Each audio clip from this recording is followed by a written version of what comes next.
The administration of the President of Russia conducted a closed poll of focus groups in several regions of the country in early November. One of the questions was about how Russians felt about the so-called special military operation.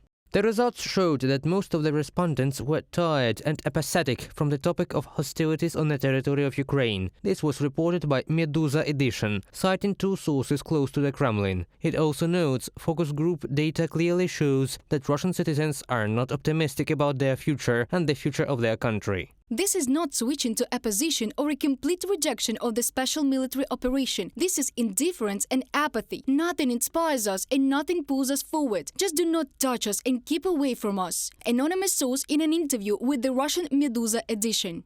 The Kremlin began to pay more attention to public opinion within the country as a result of the growing discontent of the population regarding the protracted war on the territory of Ukraine. But the Kremlin simply tries to ignore the protests of Russian women about mobilization. In the meantime, 70 women who intend to take their relatives from the front line have left Voronezh for Starobinsk, Luhansk region, which is temporarily occupied by the Russian army.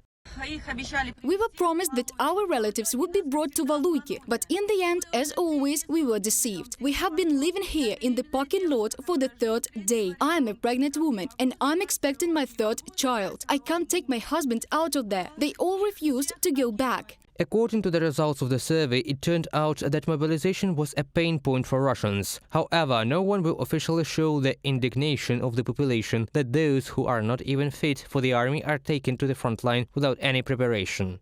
One example of censorship is a removal of a video appeal of women from Vologda who demanded an end to the war and the return of their husbands from their front line, from local chats 6 minutes after its publication.